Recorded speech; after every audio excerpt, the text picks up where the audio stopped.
I'm gonna do. If it doesn't work, I'll go out. Hey, I think. Wait, are we up? Are we blocky? Are we working? Hold on. I can't tell. Was that successful? Did that finally do it? Is that. Could it possibly be? Hold on. I gotta scroll down here and see if we're.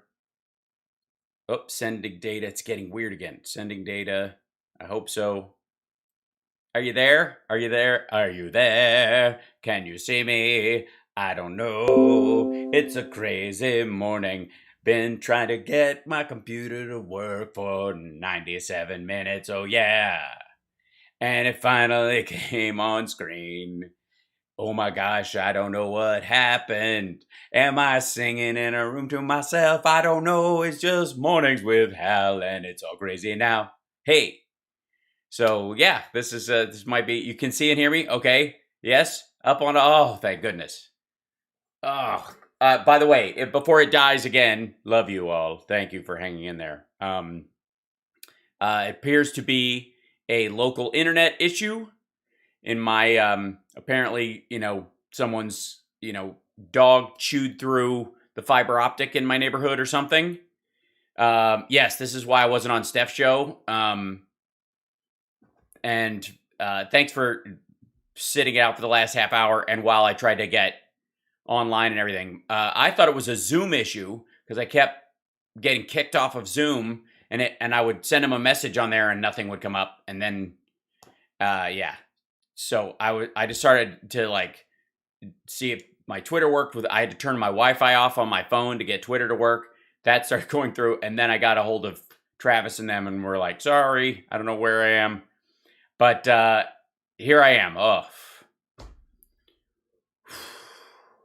Okay, that's it. I'm not even doing a show this morning. I'm just going to sit online, relaxed for a moment. After that, I didn't even get to do my hair this morning. You can tell when things are really freaking out. My hair's in a ponytail. That usually means I've been under a desk pulling wires. Thanks, Kelly. Hopefully you wouldn't have to. Gee whiz. Okay, so, and the problem with this is I always think it's me. I always think it's, now it is me because I can find workarounds around some things, even when it isn't me. So technically it's my responsibility, but, I don't know, is YouTube up and okay quite yet? That one was being the squirreliest. It says online where I am, so fingers crossed. That's and I hate rolling into live streams like this where you're checking to see if it works or not. If the restream folks need to have kind of a dummy stream you can look at, and then a switch that says you're now live across the whole screen, so you can make sure that. Thanks, Summer, for posting a video of making the bed with Chip. Oh, nice. I'm glad you guys watched that. You guys watched that. It's great. Saw YouTube working over, and that came over to Facebook. Okay. Good Lord. So I try to avoid as much as possible, these kind of tech things. And luckily, it's this morning that I'm having this problem. And I'm sorry I couldn't be on Steph's show this morning because of this. And like I said, I'm maybe talking into the ethers right now because a couple of times I've started chatting and then I look down at the thing and I'm offline, which is a lot of fun. The life of a streamer. I wonder if there are, if there, you could have a round table of streamers who thought they were streaming and they were not streaming for long periods of time. Because there were a couple of times this morning where I was like, oh, I'm on. It's working. It's working. Just nobody can hear me. Okay, it worked. How you worked with Rosie O'Donnell? Yeah, she was on Queer as Folk. Although she wasn't in my storyline, so I didn't get to interact with her. Maybe there's a Reddit. I wouldn't doubt it. So anyways, we rescheduled my being on Steph for 2 weeks from today. So the October 4th. And Wednesday night, Summer and I are flying to DC. So there will be a regular morning show on Wednesday, and then Thursday, obviously, is our regular later in the afternoon. Hopefully that will work. I don't know why I'm getting messages in it. My computer is telling me all kinds of things that it's upset about. All right, good. All right, and let's see. Now the question becomes, I'm going to go to here, see if these guys are okay. This needs to open, and this needs to open, and this needs to open. I had to restart everything multiple times because I kept thinking it was the computer. And again, I could be talking to no one right now. It could just drop off at any second. So the restream feed only gives me like a temporary view, and then it freezes, so it doesn't use up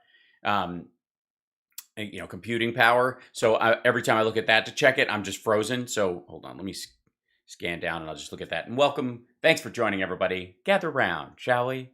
It's a fine morning. Yeah, YouTube has been it was acting up yesterday as well. I was just hoping it wasn't an upload problem. It was just kind of internet being wonky. So, yes, this is live. I am live. Currently, we are live. We are now live. I think we're live. I don't know what you're watching. I thought I was live earlier, and then I was not.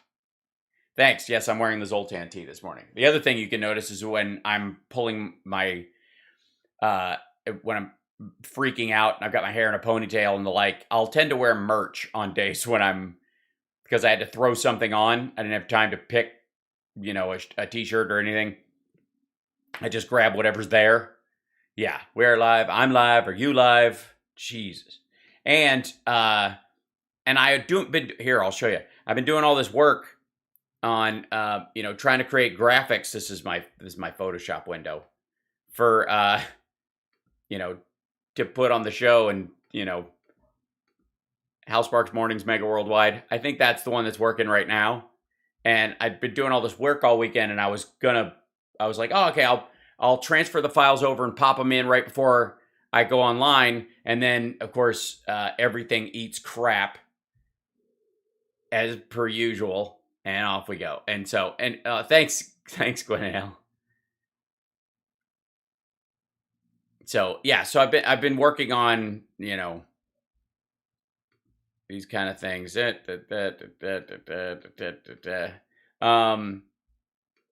And it's just been like all morning. And I was like, I did that like this weekend. I was like, okay, I have a couple of different graphics and backgrounds and a purple set that looks like this one, maybe for the mornings, that kind of stuff. And then it wasn't I don't think it was the fiber optic actually in my neighborhood. I think it was this, like, how I get, like, Zoom was being weird, and then Restream got weird.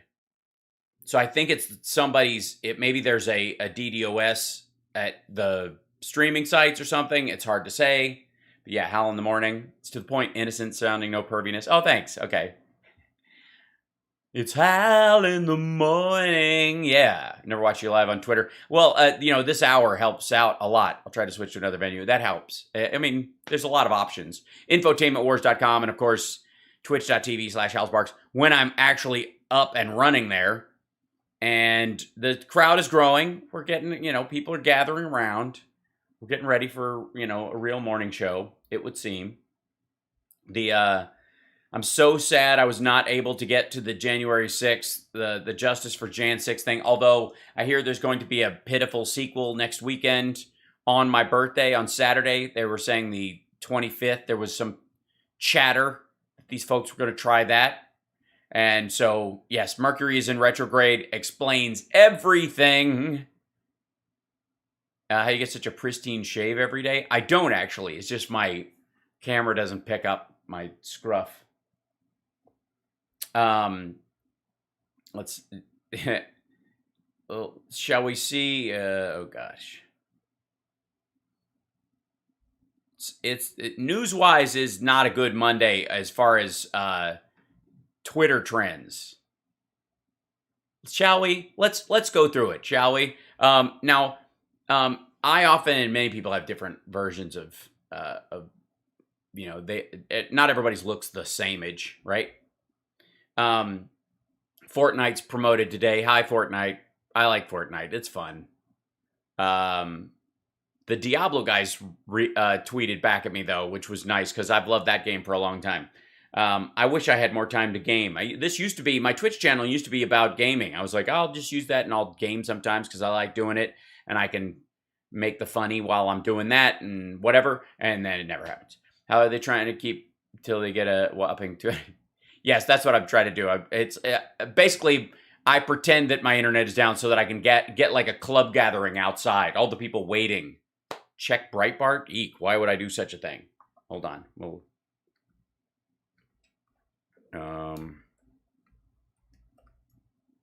Whoops, wrong one. Sorry, I typed in the wrong thing. Sorry, I do that sometimes. Breitbart. Doing is it? Oh, there you go.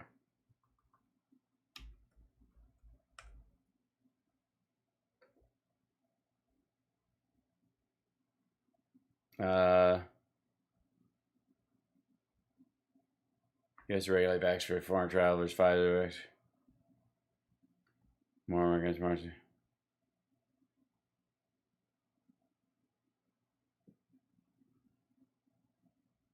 What about it? I don't see anything on Breitbart that's strange to Breitbart.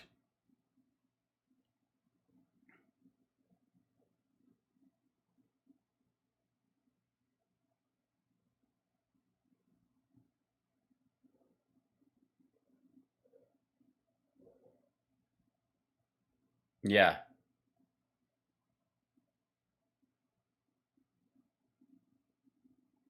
Okay, yeah, it's I mean, Vatican shuts doors to those without green pass. So what? Of course, they need to have a negative test or proof of recovery or vaccination, all three. That's fine. U.S. require vax for foreign travelers. Pfizer works. Yeah, pretty standard. Although I think we will definitely be talking about the death of a talking point again later today, because let's see if I can bring this up. What in the world? Yeah, the Biden administration has has restarted flights to Haiti after an agreement with the government, so they'd have a safe place to land. All this normal stuff, adults. Like I said, there's so much. I was seeing if I could find the actual story on, so I could show it to you. Let's see, but a lot of it's coronavirus residents do real.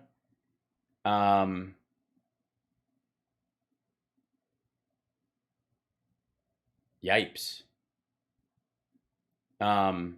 This is what I'm scaling through, trying to look for stuff. Chinese property giant told workers, loan us cash or lose your bonus. Evergrande, we've been talking about Evergrande for a little bit. It's getting worse and worse and worse and worse. And it's the miners in the coal mine. It goes beyond the canary in a coal mine situation to hideously bad. And this is, you're going to see a drop in the stock market based on that. It's not going to massively affect the Western economic system at all. You're going to see some money be pulled out, but the stocks don't lose value, so people will be jumping in to buy them all over the world. They'll buy the dip. It's not going to be major in that regard. Let's see. Any kind of quest for you? Okay, this is these best and worst. The Emmys. Oh, yeah, that's right. The Emmys were last night. The Trump prophets regroup. All right. Somehow all the Christians we were following, it did not turn out that they were right. We haven't checked in on Kat Kerr in a long time. I've read there are like 10,000 people living under the bridge. Yeah, here, I'll show you. The Biden admin clears Kemp, Del Rio, Haiti, blah, blah. Okay, there'll be something in here.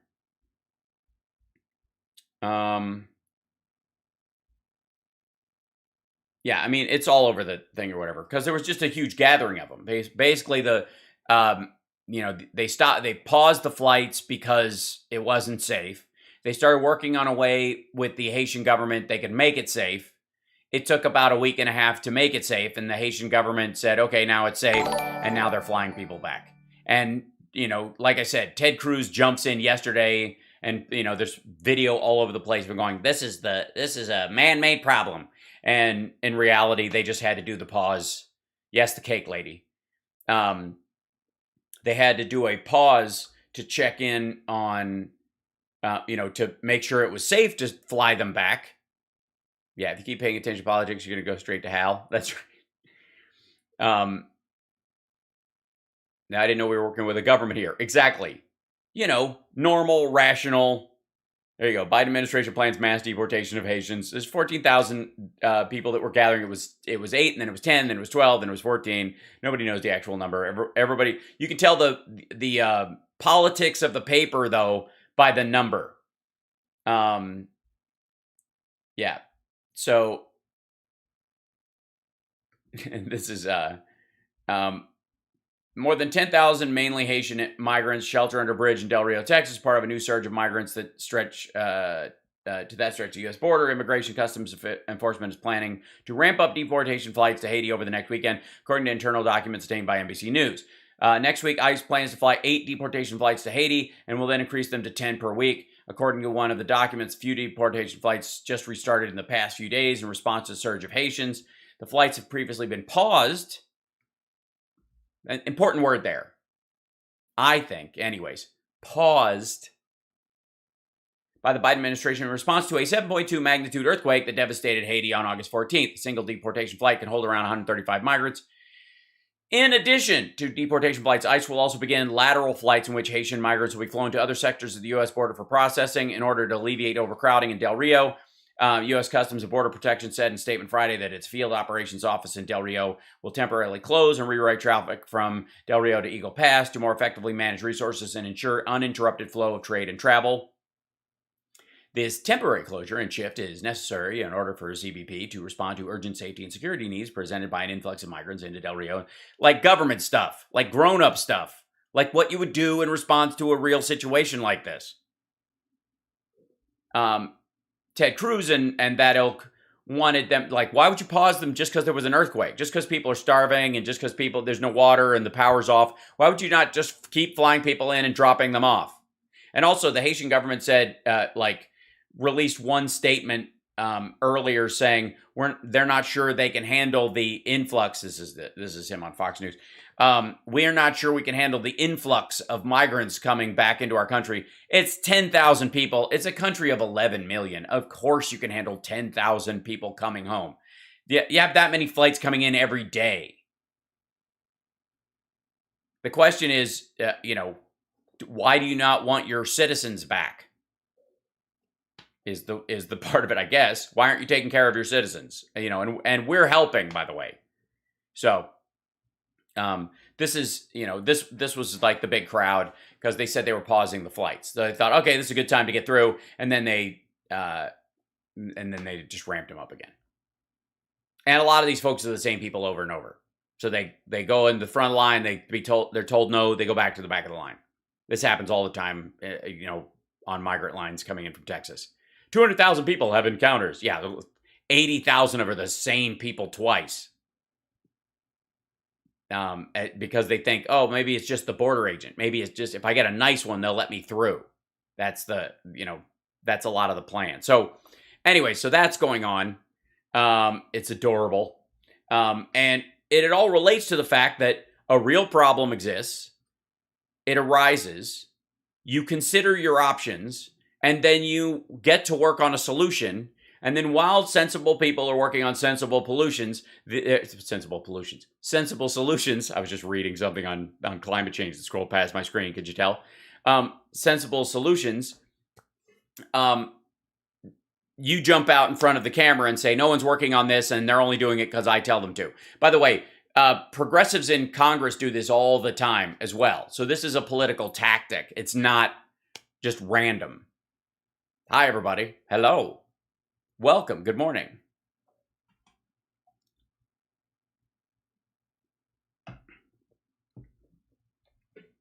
Yes, sensible pollutions might actually be a thing. I'm sure someone has made that argument. Welcome, everybody. Let's see if I can. Oh, you know, it'd be nice is, and I think I have it on here. Do I? Yes. Let's see. Go to here, go to here. And then what I can do, I think, is how you're outside. My anxiety is kicking over us kicking Haitians back is slowly eking away. It shouldn't be there. I mean, here's the thing. And I'll jump up. Here's our chat room. Look at that. Hi, chat room. There you guys are. And you'll see how fast it starts to go by and how hard it is for me to read it once it starts to populate. This is not irregular for any country in the world. Deportations, returning people to their home countries, wanting them to come through legally. This is not strange. The problem is that when people try to cross wanting asylum, which is a totally different legal category than just economic migrants or people fleeing poverty in their own countries and those kind of things, which, you know, they manage to flee through 3 other countries before they get here. And those countries go, no, America's that way. That's always been an issue. Is that what you want to do is folks need to be returned to their home countries, or at least provided for some sort of like means as best you can to go, no, we've actually looked at you, we've actually rejected your claim, you're just an economic migrant, you can get a job elsewhere. You know, that's just how life works. It's the same way we kick out people who overstay their student visas and get a job from Canada and Europe and all that kind of stuff. Yeah, I'm sorry, you gotta go. And that part's not the problem. That's normal. That's normal in every country. As a matter of fact, the United States is way nicer about it than a lot of countries in the world. Go overstay your visa in a lot of countries in the world. The difference is that what we want is our government to respond to these folks in a humane way. Canadian Spark says, yes, it's voting day in Canada. Go vote. I won't tell you how to vote because I don't interfere in the elections of other countries. It should be fairly obvious, I suppose. Yeah, there you go, Sketch. Voted early. Very smart. Do you ever use a speed test on your internet? Yes. I did that, which was the frustrating part because the internet part wasn't the problem. That's what turned out not to be the case. I did a run on it. It was amazing. So that's why I was like, I thought it was, I have a checklist. Is the internet out? Is the internet slow? Is there something going on? Is it my computer? Is it the settings that I have? And then is it the service I use to stream, meaning Zoom or in this case, Restream? And so those are usually, the first one's the easiest to fix. The first one's easiest to check. Yes, wishing all the best for Canada.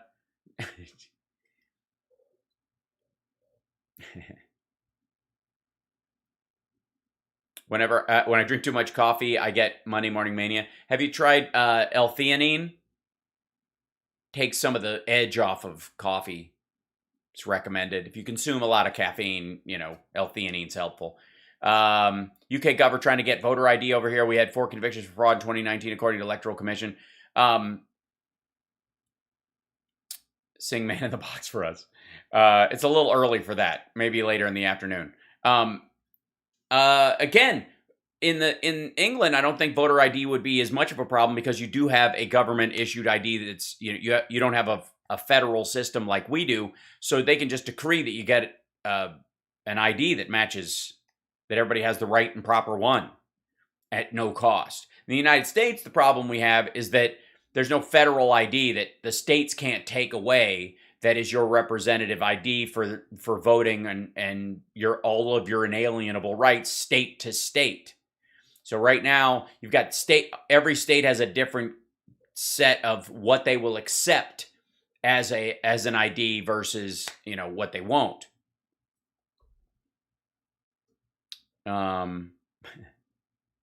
L-theanine works best if you drink a cup of tea. It's basically one of the compounds that's in tea that makes tea caffeine less jittery. Yeah, hey Glenn, I'm here. It finally got going. It was, I understand the ponytail, but I miss your hair down. Well, it would be down if I hadn't been fixing tech issues all morning from like 7:30 a.m. I will have it down this afternoon, as long as nothing. Yeah, can you get that in Jugs at GNC? I don't know. I haven't talked to her in a while. You're right. Biden's open borders are a mess. They're not open though. They're not open. The illusion that they're open, you could argue, and I think it would be smart to, is that there are more Republicans on television arguing that the border is open than there are Democrats. That every time you turn on the television, Biden has said the border's open. The borders are open, and we have an open borders policy. Who's saying that on the news that would get into South America, that would get to these people? Who? Republicans. Republicans are the ones on the air saying we have an open border policy. There is no one on the Democratic side saying we all are welcome. We have an open border policy. They're just letting people in, right? Have you seen anybody say that from the Democratic side? No. But Republicans, you see them all over the place. Yeah, the Biden administration has said everybody can come in. Oh, have they? Because they haven't. But if you're from another country and a senator from that country says our president has said anybody can come in, well, you're just going to take that, oh, well, I guess I can then. Even though the administration is saying don't come. His Cancun cruise from Canada. No, he's born in Canada. But to American parents, and he's American. I want you to sing Hello Darkness, my old friend, Love Disturbed. Sing, oh, that's interesting. I'm going to jump off this clip because you told me not to jump. It's all your fault. The Breitbart article is so stupid, the ultimate in the upside down world. I don't know which Breitbart article you're talking about, because it's always, everything at Breitbart's, a tooth pull. It's meant to be that. Yeah, video yesterday when Governor Kemp said there was an AIDS vaccine mandate. Yes, I did. For those of you that don't know, Brian Kemp keeps referencing a vaccine for AIDS. Hold on, I'll see if I can find it. Give me 1 second. Separate this. Kemp AIDS vaccine.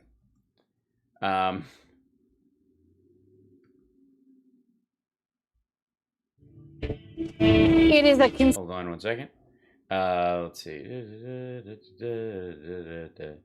is the fact.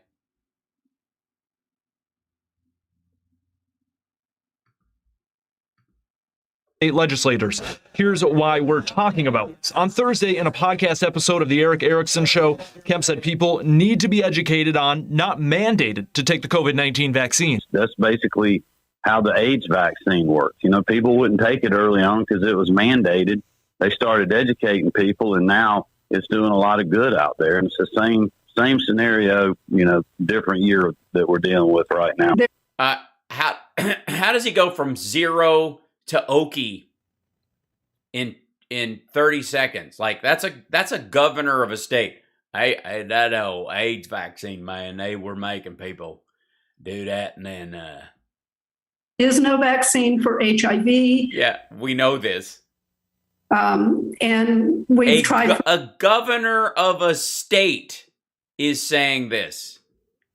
Many years to develop an HIV vaccine. The work is still going on. Dr. Thompson says she took issue with Kemp's claim of an AIDS vaccine existing because Georgia is the #1 state for new HIV cases, and she blames state leadership over the years. With early detection and therapy, Thompson says HIV patients can live long, productive lives and not develop AIDS. Fortunately, Georgia does a poor job of that. We have only about 50. Well, I don't know why they would have to do a good job. They've got a vaccine. Maybe 60 of people living with HIV who are actually in care and who have suppressed virus. The governor first referenced an AIDS vaccine during a press conference in September of last year. Dr. Toomey and I have talked about this. She has said when you look back at trying to mandate somebody taking the AIDS vaccine, it doesn't work. And in July, WFX... Yeah. It's always difficult when you mandate officially by governmental decree that people take a vaccine that doesn't exist. Augusta quoted Governor Kemp again as referencing an AIDS vaccine mandate to speak against COVID mandates. When asked about the comments, the governor's spokeswoman suggested he misspoke. She wrote the governor was referring to people's initial reaction when the HPV vaccine was made available. Yeah, HIV, HPV. I mean, what's the difference? Skepticism when it was first rolled out, but with more education about the benefits of the vaccine and as more people talked to their doctor, vaccination rates increased. According to the national conference, He didn't say HIV. He said AIDS. You can't roll back. Oh, HIV. Shit. Say I meant HPV. You didn't say HIV. You said AIDS, dum-dum. Yeah, STD, LSD. Something happened to him. state legislators, He misspoke 3 times. When he meant to say HPV, he said AIDS. I'm so glad he's a governor of Georgia and not a doctor. Jim, you have AIDS. I what? I'm sorry. HPV. You have warts. I'm sorry. I keep getting those mixed up. AIDS, warts. Yeah.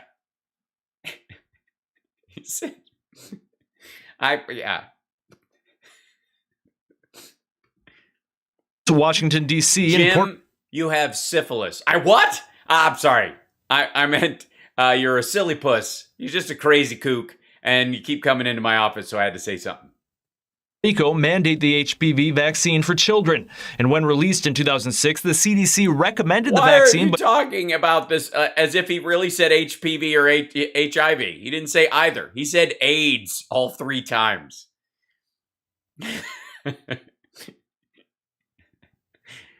Jim, you've got a social disease. I what? Dear, but I've never even had sex. Oh, no, I just mean your Twitter feed sucks. Oh, thank God. Jim, you have endometriosis. I have what? We need to tie your tubes. But I'm a man. Does it really matter anymore? Mandating it was polarizing. With education, HPV vaccination rates over the years have increased. Back to our question, though. Does a vaccine for HIV/AIDS exist, and was it ever mandated? We can verify Governor Kemp's statements as false. Yeah. You think? God. Dumb. Oh, it's so funny. You got the PPE vaccine? Yeah. Yeah, you have scabies. Jim, you're gonna need horse paste. Don't argue with me. All right, thank you. Just take this to the pharmacy and take it, let's see. Take it times a day. Okay. Now, here's an apple. Here.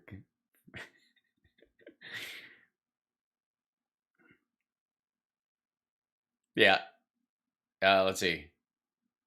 Did Boebert get the GED vaccine? Yeah, there is no GED vaccine. Well, they had one, but it was mandated and she wouldn't take it. And now, now that it works, she refuses. Yeah, take this to the Tractor Supply store.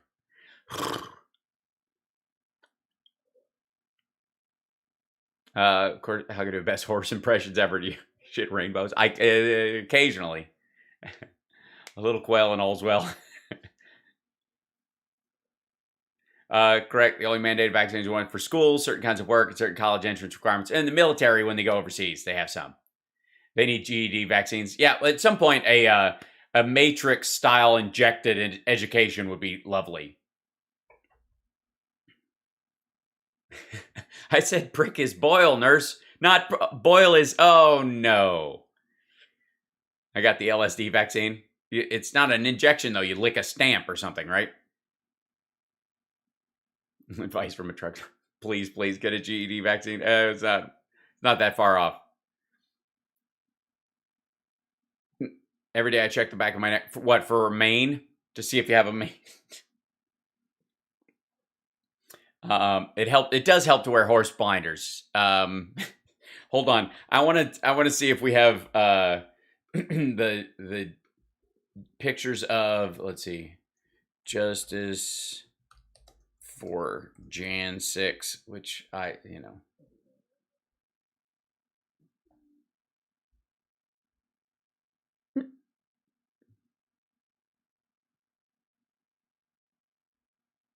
Oh, good Lord. Yeah, here's BuzzFeed's take on it. Hold on. It was billed as a pro-Jan 6 rally to support nonviolent Capitol rioters, except for the ones that are in jail are there specifically because of violence. But only a few people showed up, mostly photographers and police officers. Former Donald Trump staffer succeeded in getting a lot of media attention, but Trump himself didn't acknowledge the rally and members of Congress avoided it. Yeah, that's the guy, by the way, we were talking about who looks like a cross between the character in Hitman and a thumb in a suit. 8 months after, blah, blah, blah, top right, blah, blah, they have, yeah. So they have to come out in this outfit to protect themselves against, where are they? This crepey skin. They were attacked by crepey skin. These folks. I don't know why, and hold on. Let's see if there's a pictures. Oh, God. We'll bring this up. Here you go. Retry. This is, these are the trucks that were parked outside there. Yeah, it's almost as good as Trump's inauguration turnout, but not quite. I'm just saying Obama's Justice for Jan 6 rally was way better. The cop and photographer to actual person ratio just points to how a lot of this stuff is hyped online and then turned into a news story when it does not deserve it. None of this deserved the attention it got.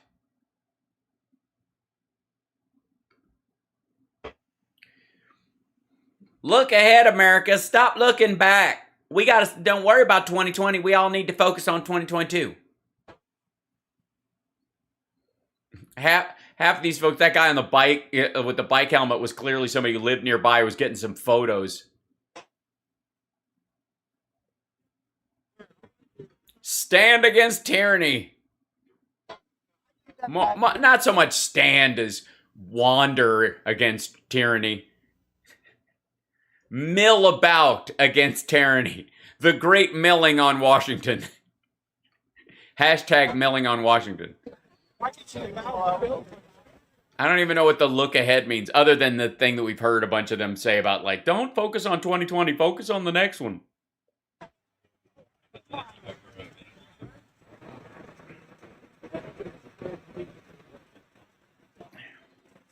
Now, granted, all this stuff, by the way, seems silly until you realize that any one of these people could be like the dude who drove his truck up in front of the Supreme Court building and threatened to blow it up. And that's who's there. So a lot of the information that they were, and there's obviously different people in charge. Amazon has a 3-pack of paste for like $150. It's $10 a tube. They're gouging the price. Don Jr. was making fun of the Secret Service and cops out there. Can they be less supportive of the blue these days? It's kind of amazing. But yeah, so as much as these trucks being parked out here, the cops in basically bomb disposal gear, which is effectively what the shielding that you saw all the cops wearing, it's like next level, small level bomb shielding gear. Any one of these folks could have decided today was the day and tried to smuggle something in. Now, granted, it's DC, so you had to go through a thing to go through a thing to go through a thing, and they're watching you for blocks and blocks, as they should. It's the nation's capital. And, there's so many people out there like, yeah, we're not even free to move about in our own capital. That's the people's house. We should have every right to go in there. I agree. As an American, you should have the right to go in there. But we should also be able to weed out, say, foreigners with dirty bombs and weapons that might want to get in there. Might want to have a process for doing that. And on top of that, anybody who used to see themselves as an American citizen and now sees themselves as a sovereign citizen lunatic. Perhaps there should be a system for, separating the wheat from the chaff. If you don't want the fucking thing on fire all the time. I'm just saying. The American people have the right to go into the people's house. What's your name again? I'm not telling you. All right, well then piss off.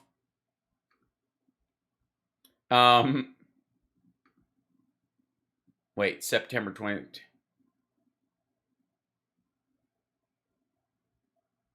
Okay, there's a coup going on in the Sangha Union in Italy. Okay. That's okay. So basically, there's September 20th coup is on the news.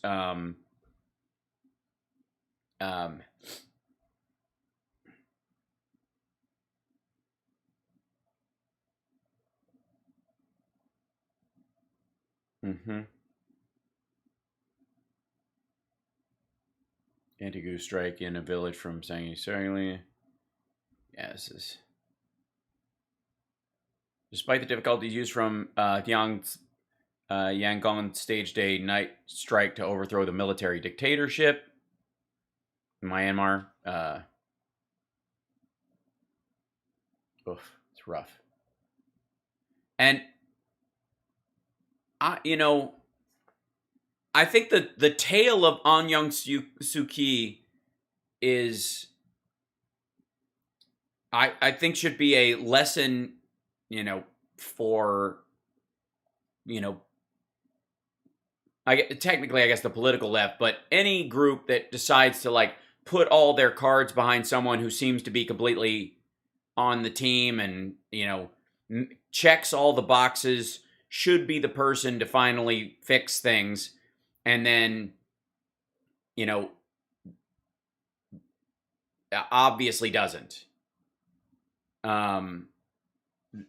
This is one of the saddest kind of turn of events is just how this poor country.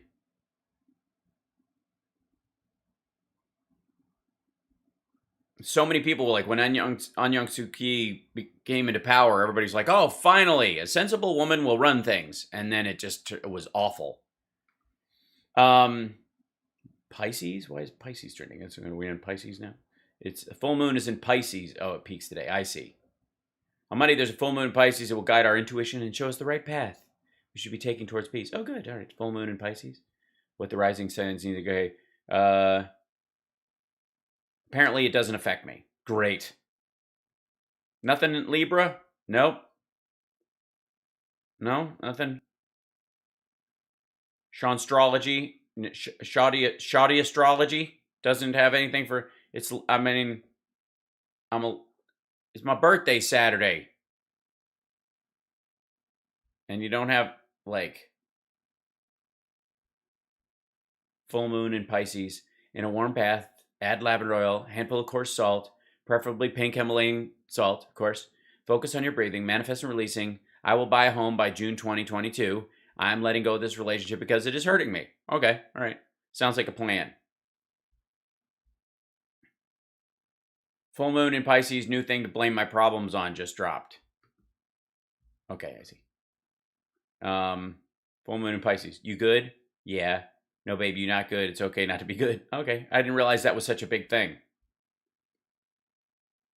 Is anybody having a full moon in Pisces kind of Monday? I guess technically maybe it, the Libra thing is you'll have tech difficulties all day long. Yeah. Chris Rock has COVID. He's not enjoying it.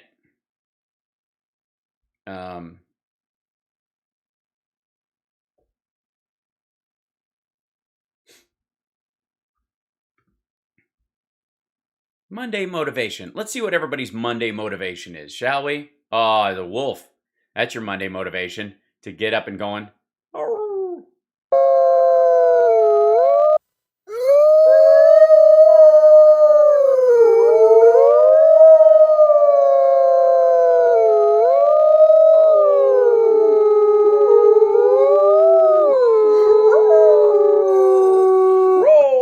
All right, there you go.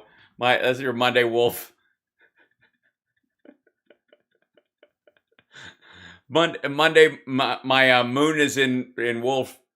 That's funny. Did your cat just freak out? Sorry for all the dogs.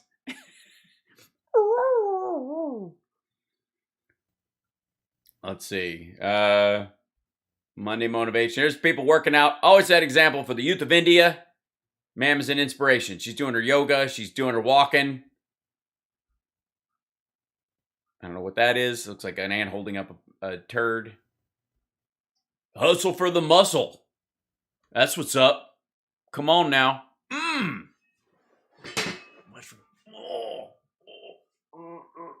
Monday motivation. Hustling for the muscle. I need to get like some weights here just so I can like my problem is my green screen is right here. So this is as far back as I can get. So I couldn't exactly run an exercise program in here, you know.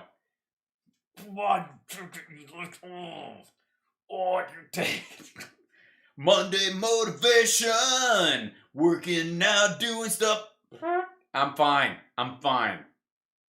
No links in the chat. I am holding it together, though. This is, you know, considering we're 52 next Saturday. Not the best lighting for it, but I feel good. Love to see Baby Hal lifting weights. Is that possible? Let's see. Hold on. Let's see. Monday motivation. Wow now. Let's see.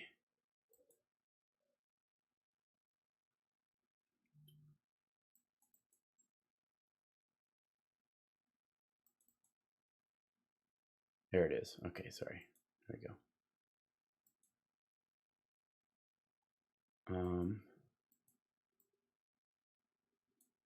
Here you go. Hold on. I'll see if this will work. I don't know. Let me check. Hold on.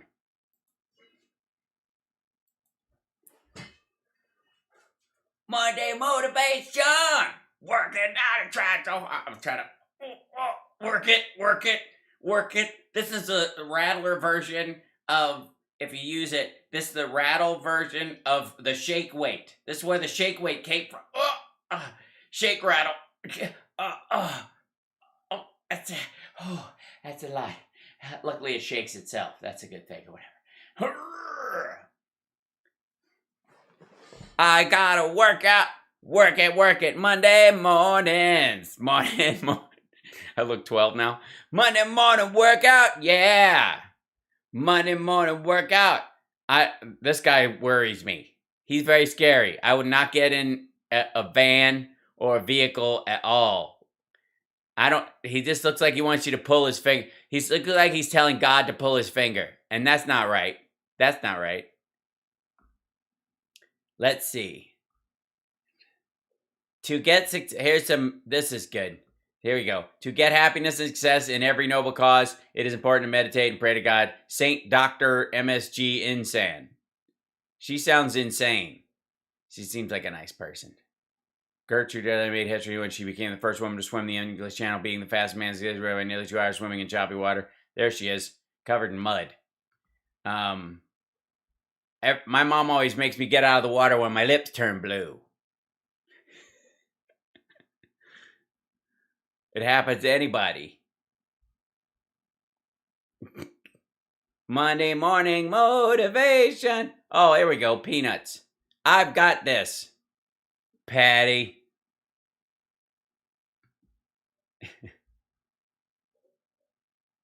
Strong together, we all in. There's a bunch of F Trump people in front. That's bad words in public. His nose is bleeding. That's gross. Woman wiring an early IBM computer from the documenting science series 938 to 950 fired Berenice Abbott.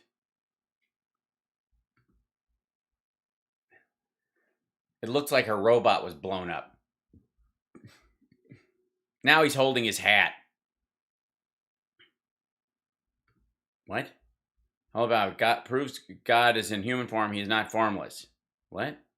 That seems very weird. I don't understand this. That's very motivating. Hello. Is Monday motivation just completely co-opted by, like, Indian gurus now. Is that what this is? Sanjit Samjit. Yeah. This world is an abode of sorrows. There is no other world separate to this. There's no misery. That place is sad. God is Kabir, the God of heaven. Yeah. Totally, dude. Sounds good. Absolutely. How much?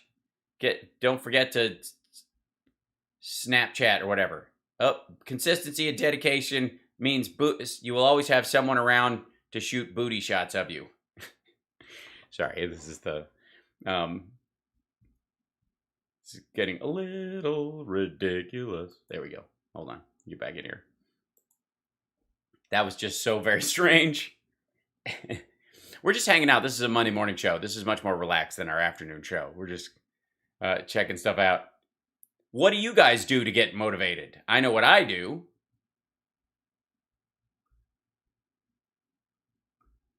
I'm always motivated. It's my superpower. Aw, cute little kid. Yep, just never be afraid to fart on the barbell. That's got to be a rule. Monday motivation. I need to make some accessories, I think. What? Never believe anyone in this time except God. Give your hands to him. Share your problems with God. He will never let you alone. Make sure him on shoe inside. This dude is just eating up the. You know that. All right. Yeah, the whole Monday motivation thing is completely eaten up by gurus. Oh, is iOS 15 out today? Very exciting. I don't know why ExxonMobil's sending iPhone success running iOS 15. This invariably. Oh yeah, so my phone's gonna want to spend some time on the cradle tonight.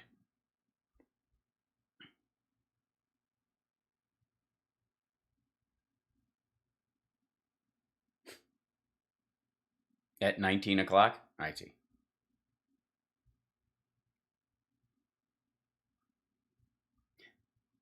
This is people overseas knowing that the switchover is coming on American time.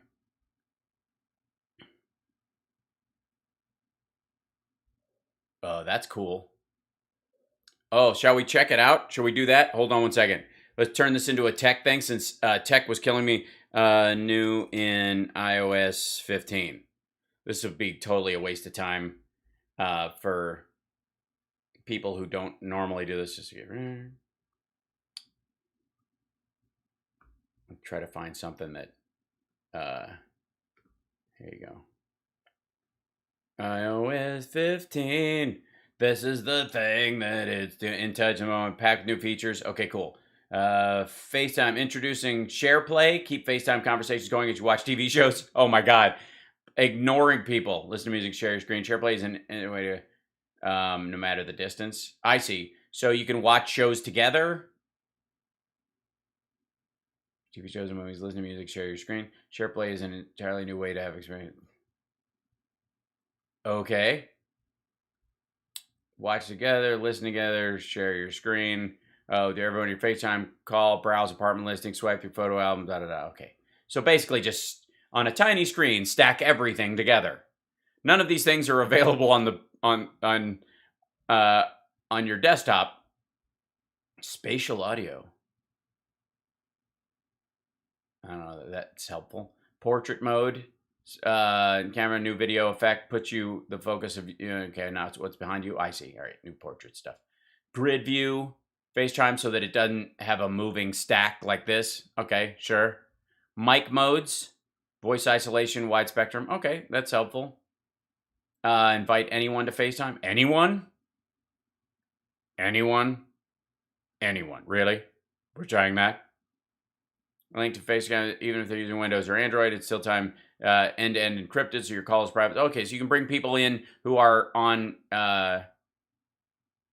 Android. Okay, that's cool. Messages and emoji. Okay, cool. Shared links. Sounds fun. Photo collections. This seems like a lot of normal phone changes. Be in the moment. Focus. Match your devices to your mindset. Look at this. Focus helps you stay in the moment when you need to concentrate or step away. Choose from a list of focus options to create your own to allow the notifications you want, you can get work done while you're in the zone. Okay. I'm driving. I'm working out. I'm gaming. I'm having a mindfulness moment. Basically, there's a leave me alone button. This has become the overwhelming thing. People realize they put it in like theater mode. Like everything can't be theater mode. This is what this is.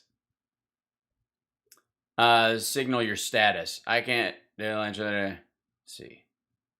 Stepping away is easier. That is, when you're using focus, your status will be automatically displayed in messages.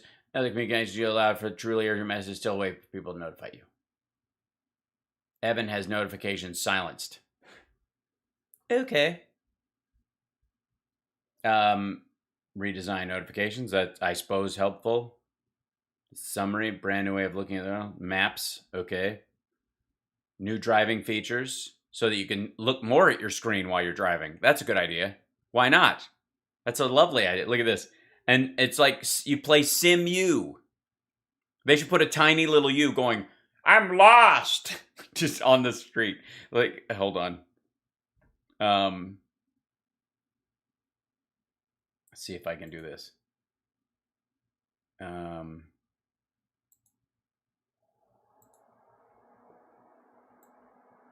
Whoops.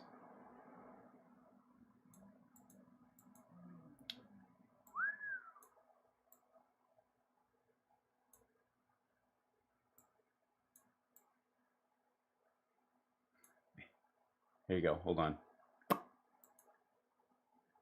Help! Help! I'm lost. I'm running along the road and I don't know where I am. Help! Anyone? Hello? Where am I? How could this? I can't. I was looking at my phone and I got hit by a car because it was so cool looking. And then I stood up and now I don't know. I'm down here at the pier. How did I end up in San Francisco? I'm not even close to San Francisco. Where am I? Where? Hello? Anyone? Please help me. Please. I feel like hold on.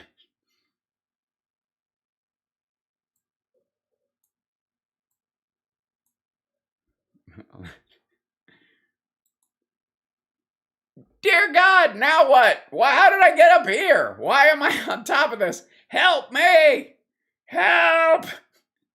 How did I end up on the roof? This is ridiculous. All right, this will be such a mess.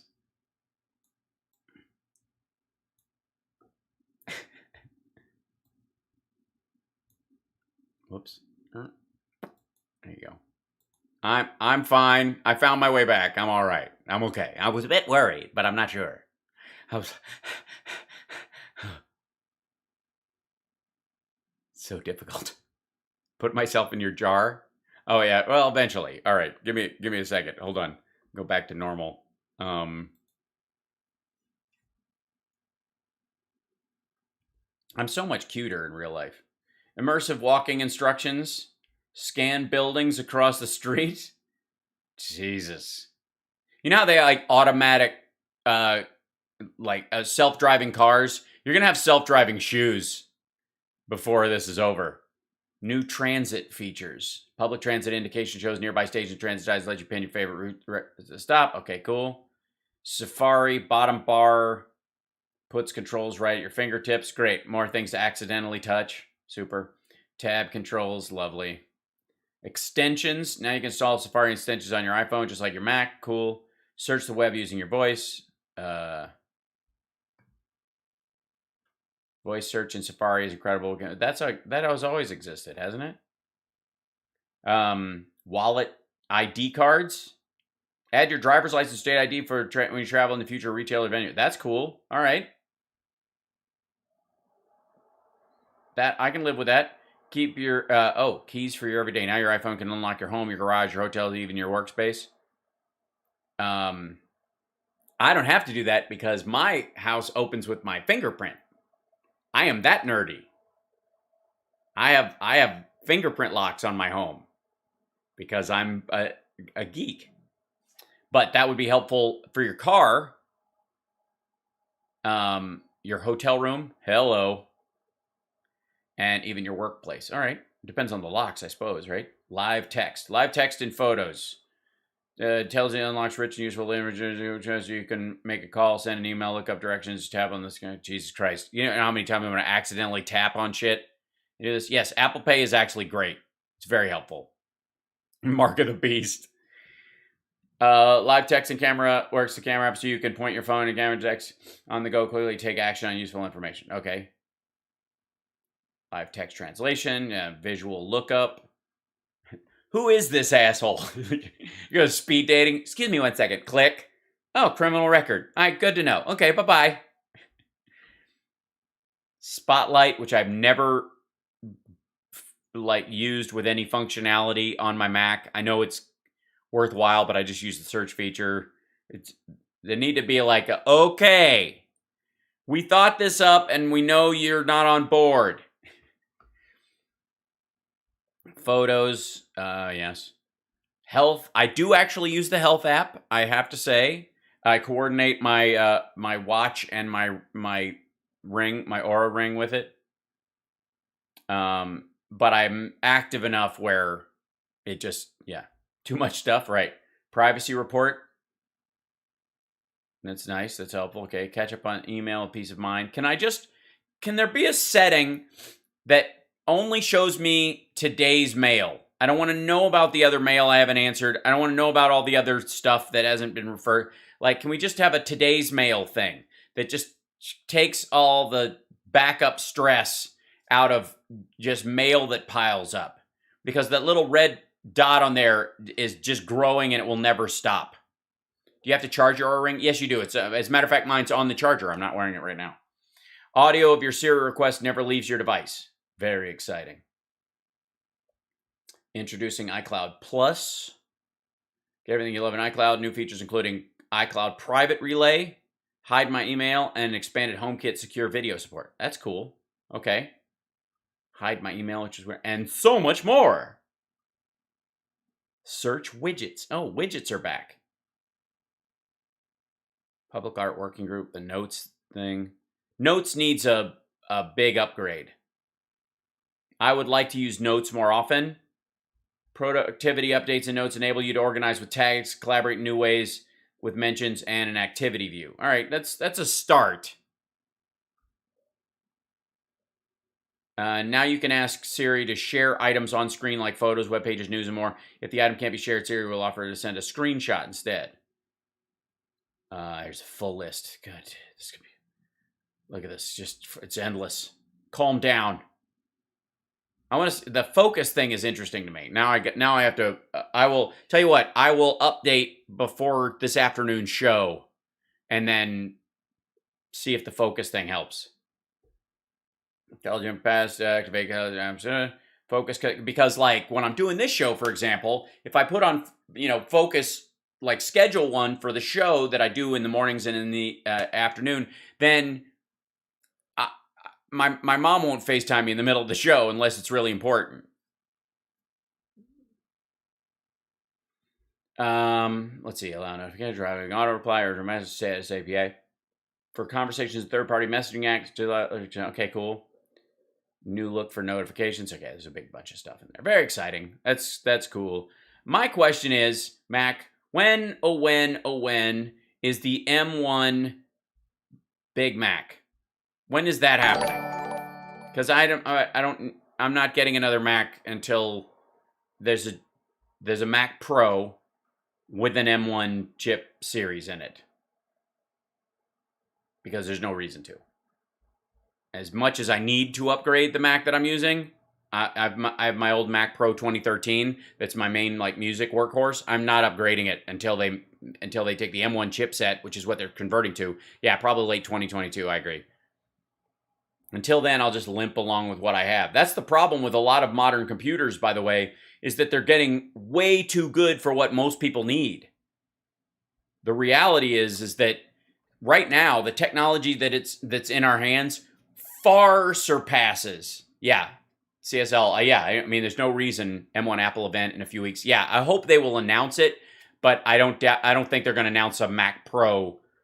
They may have an iMac Pro, but I don't need that. I need a desktop version. I've got enough monitors.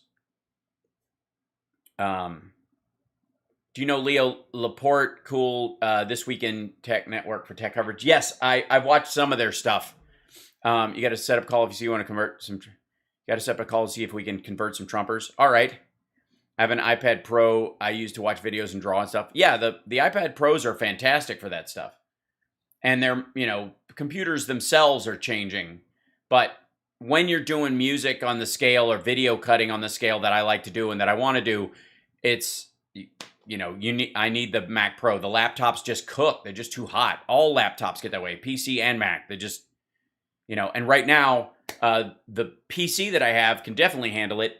But I don't want to convert all my software over to that. It would just be a nightmare. So, yeah. What time is it? Okay, we're 10:44. We're good. Well, I'll get off at 11 so I can start prepping for this afternoon. Nerdy woman walking down the street. So yeah, this is me nerding out in the morning. This is here. You want to see what I look like in the morning? Before I get to doing the show. Hold on 1 second. Let me click this out. Cool. Actually, here, I'll show you. That's what I look like. Cool. What? Cool. I'm a big fan of Logic. And I like Final Cut Pro, but I end up cutting a lot of stuff in Premiere because I use After Effects more often. Apple owns Adobe. I don't know why there isn't an overall fusion. I don't know. Why they don't just... Yeah. I love it when you sing. Well, I'll try to do it more often in the morning shows. I'll hook up a guitar and that kind of stuff as I piece together this. Obviously, this morning I was scrambling to try and get stuff back up and running. Let's bring the chat back in, shall we? There we go. Your day shows are so refreshing. I'm glad. Again, it's hard not to dive right into the news of the day. And I saw, was it on Reuters? I think so. There was an article this morning, chat room, about why people feel tired all the time right now. And I certainly have my days where I'm like bizarrely exhausted for no reason. And but mine are fewer and farther between than the average person, apparently, who deals with this. And apparently, the medical community's general opinion on this is that we have replaced excitement with anxiousness. That it's Failsure saying, I think it's mass depression. Effectively, it is anxiety caused by overwhelm. Yeah, you're overwhelmed by the stressors in your life. Now, let me explain something to you. None of those stressors are direct. We all have direct stressors in our life. A relative or a friend is ill or dies, or, driving in traffic, dealing with work challenges, familial issues. That you have let's just say, you have a foster kitten with a runny butt. Those kind of stressors are legitimate and you have them all the time. And they come and go with the timing of your life. You transition through them. All emotions last about 17 seconds. And you have to redecide that you're still sad, you're still sad, you're still sad, you're still sad, or have it presented to you in a way that reminds you that you're sad over and over and over again to stay sad. How should more people be helping their neighbors? Very possibly. It depends on your neighbor, I suppose. But the important thing is, and this is from my experience, chat room, and I'm curious what you guys would think, is that not only is there more anxiety around, more things to be anxious about because of social media, and you're constantly getting it. And that's why with my show, I try to alleviate some of that from you. When it's a real problem, you deal with a real problem. When it's not, I do not allow it to make me anxious at all, and I make fun of it. Comedy is one of the ways that we mock those things that would make us anxious and therefore freeze us and make us incapable of coming to a solution. And so I do not and will not allow those things to overwhelm me, because you got to have something in the tank for a real situation, right? if there's real problems in your life, you have to be able to respond to them. And if you're, I've always joked about that. I want to do a comedy zombie film, the shortest zombie film ever made, called the Day of the Dead, Leg Day of the Dead, essentially. Leg Day of the Dead. So the day, you do leg day and you come out of the gym, you're like, oh my God, I could barely walk to the car. And that's the day a zombie apocalypse happens and you can't outrun them and you're just dead. Like that, somebody in Day of the Dead had leg day of the dead, and just, they would have been healthy. They would have been able to survive a zombie apocalypse under normal situations, but their legs were overwhelmed, right? Well, that's where a lot of the online anxiety stuff is. And I am pleading with you guys to look at the stressors that show up in your feed, and you don't have to ignore them. It's almost impossible to. You need to start retaining your strength around those kind of things. And I think not only, this is my own personal view, is that not only is there an increased number of just sort of low-level anxiety stressors that people come in contact with that went from the evening news used to be on 6 o'clock to a 24-hour news cycle to social media's 24 hours a day on top of that. So some people are doom scrolling the internet while watching a bad news story, so that you get this feeling that, like, if you looked out the window, it would be a zombie apocalypse, and it's just frankly not. And so you see people starting to lose their minds, even the anti-maxers throwing over masks in stores and stuff. They're doing the exact same thing. This is what this looks like. And so what I would plead to you to do is not only recognize that some of the stuff that makes you anxious has no power over you and there's no value in worrying about it. You need to attack it like a problem.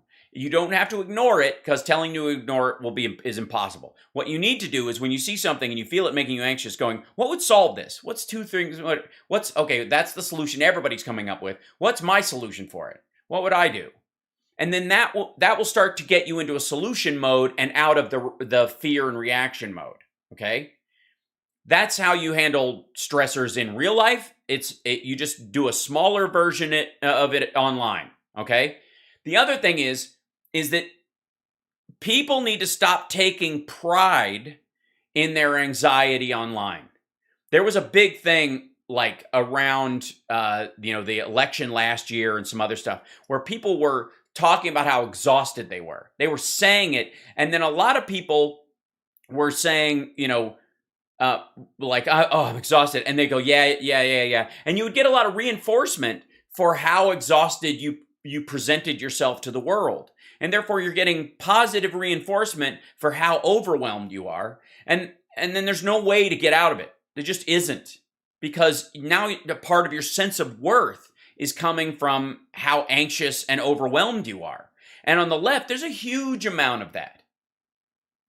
And I see it all the time. And those who've been following me on Twitter for a long time, have seen several times, where I've tweeted, like, you don't get extra points for how overwhelmed and anxious or exhausted you are. Don't tweet about it. It doesn't mean hiding your feelings. Just share them with the people who actually matter. If you have loved ones, if you're alone and your only people, let's say you're just at home and your only friends are online, then only pick a few of them and go, this is making me anxious. What do you do?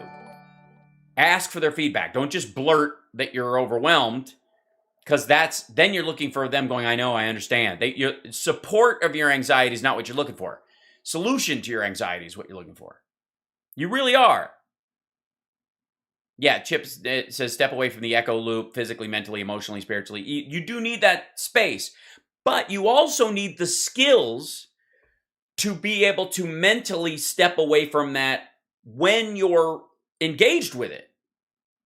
You know what I mean? You can't just go, I only feel good when I turn off the news or put down my phone, and then knowing full well that you're going to turn your phone back on and pick it up, and you're going to turn the news back on, you're going to see it, and then you're at the whim of some other person. You can't build a schedule for your life around that. I know I'm going to feel like shit from 8 until about 10:30 in the morning watching the news, and then in the afternoons when I get home from work, when I check in on shit, and then I'm going to feel like shit when I doom scroll before bedtime. It's ridiculous.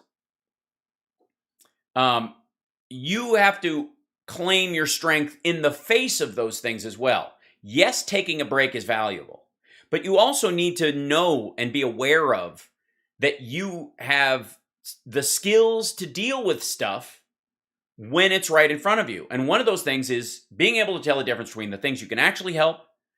Our dear friend Charlene May, who we love and who opened for me on the road many, many times, her father just passed away from COVID. I've been messaging her, and people have been talking to her back and forth on Facebook and other places, trying to reach out to her, let her know that if she needs anything, we're there for her. That's a real stressor. And there are tiers of it when you don't want to, overwhelm them. Maybe they're in the middle of something, they're far away. There's stress that's involved in how much you engage, how much you give, how much can be overwhelming. And we all deal with that. That's real. Okay. You need that to be real. You need to consider those things. Those are legitimate concerns. But when you turn them into worries, or you externalize that level of worry, concern on a real situation that you're dealing with, externally to random video you saw on the internet that people are retweeting about something that's horrible, that in a couple of days you're going to find out, by the way, isn't what you thought it was. And then you're going to have the stress of going, oh, that wasn't real, sorry. You need to be able to develop the skills to separate those two. You need to, having your self-worth tied up in your interpersonal relationships is valuable, okay? How you treat the people in your life and how they respond to how you treat them is ethically very important. It guides you in your life. It shows you when you're doing right and when you're doing wrong, because you can one-to-one check all the boxes and understand that you're involved in this situation, and you know that there are no outside or secondary things, or maybe you'll find out if you ask, that are causing whatever the problem or the grating is between you and your loved one or your friend, right? Or your coworker. Those are things you can actually be involved in. There are, in the internet world and in the world of news, there are an infinite number of externalities that you have no participation in. And so you have to recognize at a certain point that you have to have a certain level of stoicism, a certain level of stiff arming those things. Sorry, whoops, my the computer went to sleep. It will be back in a second. There we go. Wake up. There we go. So what happens when I get on a ramble? Yeah, it won't give me a signal now, so I gotta. It's too crucial. You cannot give yourself over to something that has an infinite void attached to it. You are throwing your emotional worth down stuff, and even causes you believe in. You have to recognize this is a cause I feel deeply about. This is, whether it's fostering pets or BLM or whatever it is, you have to recognize that this is something I care about. However, there's only so much I can do. And so I will weigh my worth in this circumstance based on that reality, not on, oh my God, it's everywhere. And because there are so many more externalities that you interact with, you have a responsibility to recognize things that make you anxious, that are stacking, because anxiety makes you useless in an emergency. And so you need to seek to get rid of your anxieties about certain things proactively, so that you, who are a decent, caring person, otherwise you wouldn't be anxious about this shit in the first place, are useful in the circumstance. Does that make sense to everybody? You have a responsibility in the world that you consider important. And that's why you're online. It's why you hashtag things, and it's why you retweet things, and it's why you post things, and it's why you volunteer, it's why you march, it's why you do those things. But if you can't mitigate your emotional involvement in those things, you may do more harm than good to the very thing you're trying to help. And you may wear yourself out and not be of use to anyone right about the time you would have had the best idea that might have actually fixed the situation. But too many times, in an attempt to be sympathetic to people who are anxious, we take away their personal responsibility in it. Because you already feel like you have pressures. So I don't put the pressure of, well, it's your fault, right? That fault is there, not responsibility. And I would, and because people, I think, muck them up. They mix up the fault part with the responsibility part as if they're, the same zone. And they aren't. They are wholly different emotional responses to something. If something's your fault, then you, through negligence on purpose, cause that thing. If it's your responsibility, then, you've either chosen it to be your responsibility or it is naturally your responsibility. And you either have the ability to respond or you don't. If it is your responsibility, somewhere in you, you have the ability to deal with it. How you deal with it and the depth of how you deal with it is the question. And most people think, it seems like right now, there's a shit ton of people who think that the best way to deal with stuff is to show how anxious and overwhelmed you are. Tell everybody, oh my God, this is terrible. Oh, these people, it's the end of the end of the end. Be a part of the doom scrolling to show that you recognize that something is bad. And it's not helpful. And it'll make you sick. And there's a lot of support right now for showing that you're anxious and upset and overwhelmed. And that's not healthy. And I'm not rushing out. I'm not telling everybody in my chat room to rush out and tell everybody, stop being so exhausted, you wuss, stand up, blah, blah, blah. But in yourself, if you can reflect that calm, if you can reflect that ability to digest true, interactive, worrisome events in life with the sort of governmental, societal, social distanced stuff on the other hand, you need to live that ability to separate those things in your life. And when you do that, people will see that. People will see that in you. They will see that you're not overwhelmed by these things. And I get asked all the time, isn't it exhausting? Isn't it da-da-da-da? And frankly, it is not.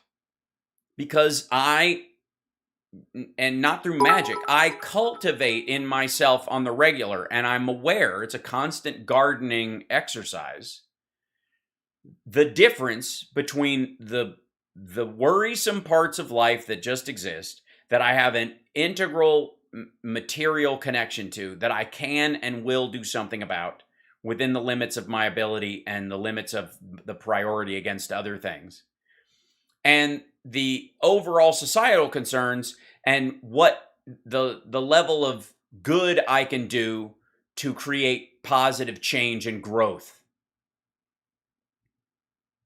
And those things require me to not get exhausted by them. It requires me to manage an anxious response.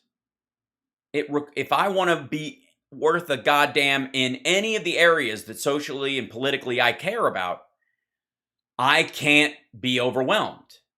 It's not going to help.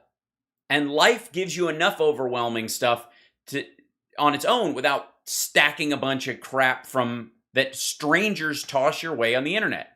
Not going to do it. I'm not going to. I refuse.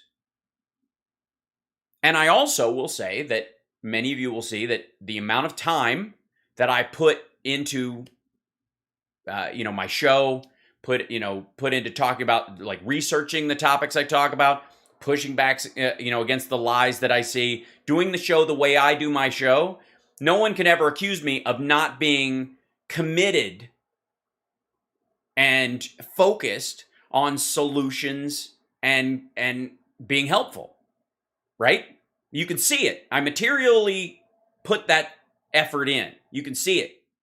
And so when and that work is only possible because I refuse to let external things make me anxious. It's not that help me manage my external, I don't even think about it that way. Those things have no right to my emotional well-being. None. And I wish this was I wish this was easier to convey to people in a way that they could absorb it and put it into a practical sense. But as we associate our emotional responses to things with the validity of our caring, and that's, by the way, how the news manipulates you. Get somebody upset. Scared will always make you tune in. Angry is second best. Anger is always is based on loss. If you know this, anger is based on loss. If you're ever angry, it's based on the concept of loss. You are losing time. You are losing face. You are losing material goods. You are angry about that loss because if you have one car and someone dents it or flattens a tire and you can't get to work, you're going to lose your job or whatever. That makes you very angry. If you have 35 cars and 10 jobs you could be doing and you could probably work from home, it's nothing. It's a matter of that scale, right? But right now on the internet, there's a wave of people showing how much they care by how anxious they are, by how overwhelmed, by how upset they are. You know I'm upset, therefore you know I'm a good person. And the right, they do it too. They're right on that. They're angry for a living. Tyranny. It's tyranny, right? And that's where they're getting it. Anger, and by the way, they're depressed. So getting out of depression requires anger. And then anger is, you can move out of that into some sense of self-worth. And because that's anger is the retention of self-worth after you've been depressed. And then you can be kind of back to feeling good. That you don't get out of depression without getting mad first. It's just there's an emotional ladder. It just works that way in my experience. But what I would say to everybody in my chat room, trolls and all, is the real life challenges that come into your life are far too important for you to give yourself away to secondary anxious storylines that are meant to emotionally manipulate you into watching a show or buying a product. And all of that, it's not just your responsibility. You have the ability to respond to it. And I don't know who told you don't. I don't know why this seems to be a point of pride with some folks, that there are things that are outside my control. Yeah, there are. This ain't one of them. The things that are making you anxious, the things that are making you stressed, especially when they come from socio-political things, are completely within your control. You have made a decision about what they mean, and that meaning is making you anxious. If you make a different decision about them, you will not have the same response. Therefore, it is within your ability to respond. And anything that is outside, I'll end on this, because I got to get going, and so do you guys. In my understanding of sort of Stoic philosophy, most of what you'll hear about Stoic or focus-based philosophies, especially in the business community or in the work community, as far as, people trying to develop or create, or, writers or people who program things, what their thing is that they need to take everything that isn't in this circle that they're trying to work on and put it to the outside. And, move it to the outside so they stay focused on this one thing, right? So they can get a job done. And so most of the talk you hear about that is because someone has a singular focus. This isn't about how you run a life. This is about how you get a piece of software online. So a lot of the conversations about like the one thing and these ideas in business have all been about Stoic control, about your locus of control is this circle. And taking the things, I guess technically, taking the things, you need to do them and putting them in that and only focusing on that thing. My adventure in sort of Stoic philosophy, and maybe this is a Sparksism in its own way. Maybe this is Sparksism and not Stoicism. But there is work in constantly gardening the things, pulling the weeds in your locus of control, putting stuff, recognizing that you are taking things from the outside that you have no control over and putting them in there as if they actually exist within the circle, as if they actually exist within your locus of control. You are creating that illusion. That thing worries me. Therefore, I have some responsibility to it. And here it is, this giant egg in the middle of my situation. And I put it there. My constant gardening is not about like working on that little thing, but remembering that not only do I have a responsibility not to get anxious or upset about things that are outside of my control, it's a duty. It's beyond just, it's probably better for me, is that not only are those things, should I not worry about those things, but those things cannot eat up any of my brain pan. They cannot eat up any of my focus, because it wouldn't help if they did. And that is they eat up limited bandwidth on the stuff that matters in my life. And then something will come along that matters. A friend needs to have a conversation. A kid's lost in the neighborhood. Some sort of like, there's a storm coming physically in the world, and we've got to, I've got to drive, to LA, and there's a huge storm and it's going to be rainy and all that. Like, these are things that being exhausted and anxious about things that I have absolutely no control over, not only are a waste of my mental and emotional space, but could put me in danger, could actually take my eye off the ball in that regard. Does that make sense? It goes beyond just like, I shouldn't worry about those things. I shouldn't worry about it. And even then, that puts it inside. I shouldn't worry about those things. Now that's on me. I shouldn't worry. No, I have a responsibility. I'm not saying duty twice. You guys reacted in the chat. I have a responsibility, an ethical and moral responsibility, to recognize things that are outside of my realm of control, and not only not get emotionally invested in them, but to wholly ignore their negative impact on my life and smile through them because of that. You know why? Because there's too many things inside my area of control that I can work on. And this will take my power away. It will take my, if I'm too concerned, it's like when I'm doing the show and there's tech issues or whatever. Some of the tech issues, when they're outside of my control, I wouldn't even worry about them. Like because like this morning, the internet was blinking in and out. Once I recognized it was outside of my realm of control and I stopped worrying about my computer or my own personal internet, then it just became funny. It's crucial. And I'm telling you, even if you're a troll, even if you're a maggot and you just come here and you're grinding, you're upset and you hate me because you think that my liberal policies want to turn the country into, a Marxist dystopia or something. Even if you come here to hate watch, here's what I want you to do.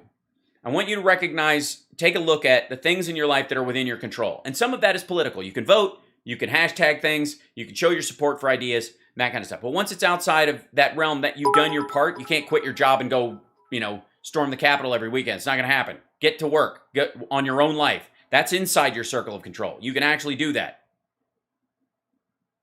And be the best inside that circle that you possibly can. And anything that's outside that circle is none of your goddamn business. And it is toxic to assume it is. And you are poisoning yourself with an idea if you think it is. Tell me to get banned yet. I don't want you carrying around any secondary anxiety, no matter what side of the political aisle you're on. Because I would rather have a conversation with somebody who disagrees with me politically that can put their thoughts together and isn't just screaming and spitting and freaking out and overwhelmed and clearly in a mass anxious depression. And I think a lot of those folks and a lot of our folks spend way too much time on the things outside their circle and way too little time on the things inside their circle.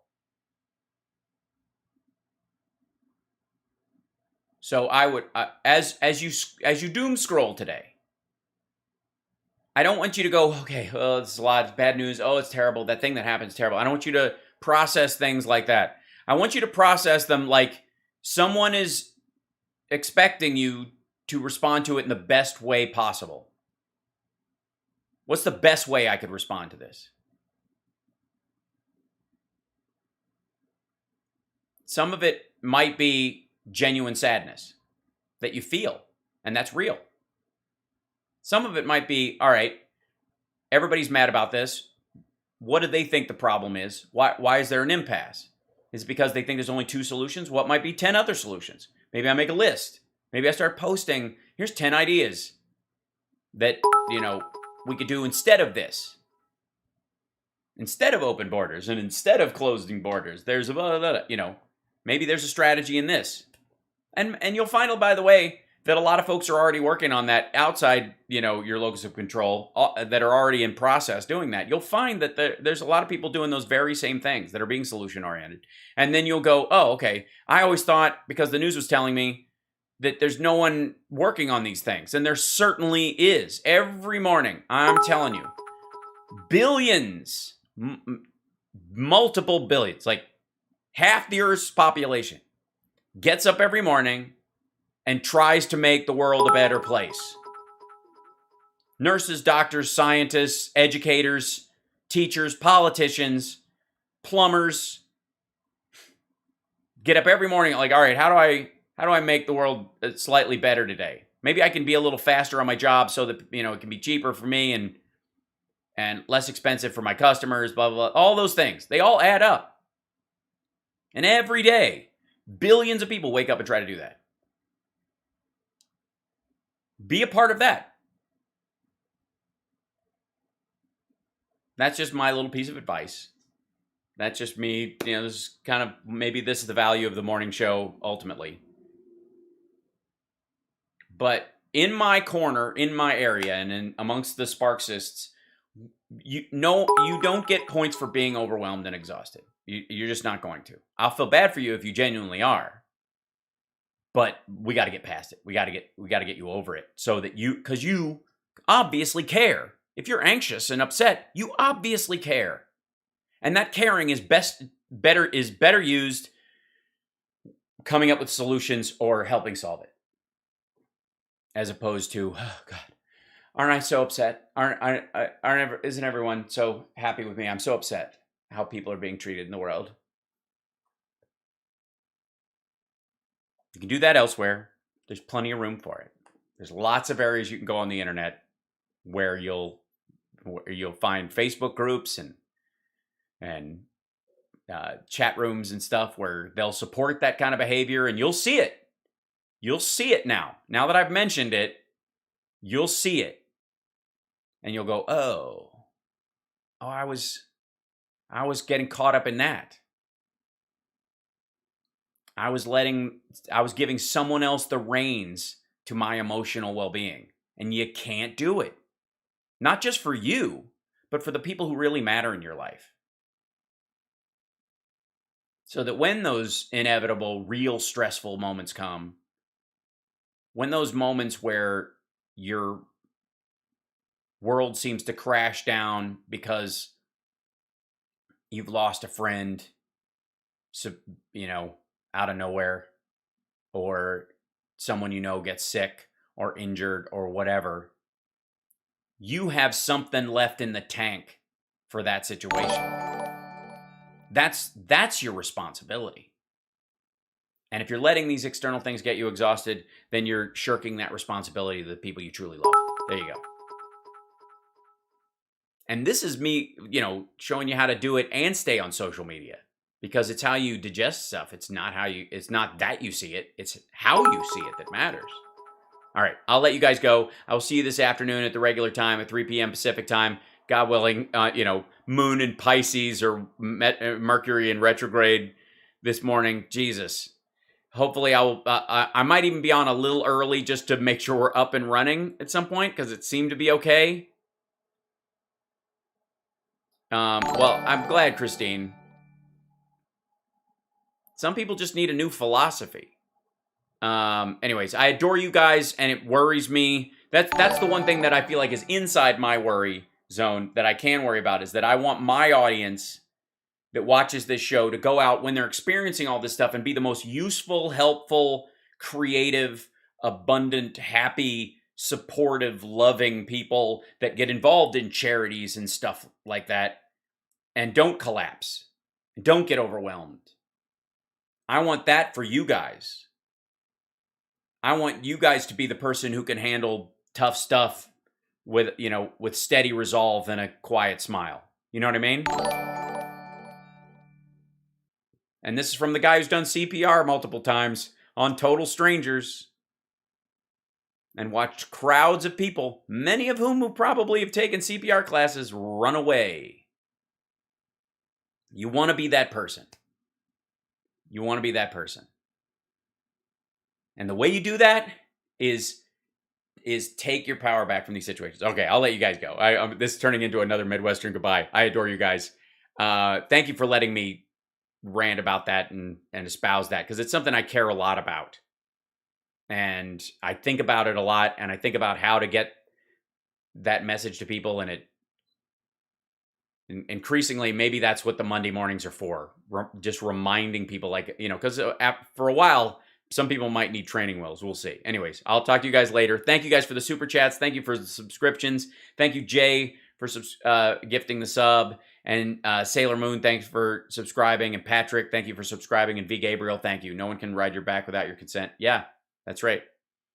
Thank you, Sabercat. Thank you guys. And I will see you guys later on this afternoon. Okay, bye.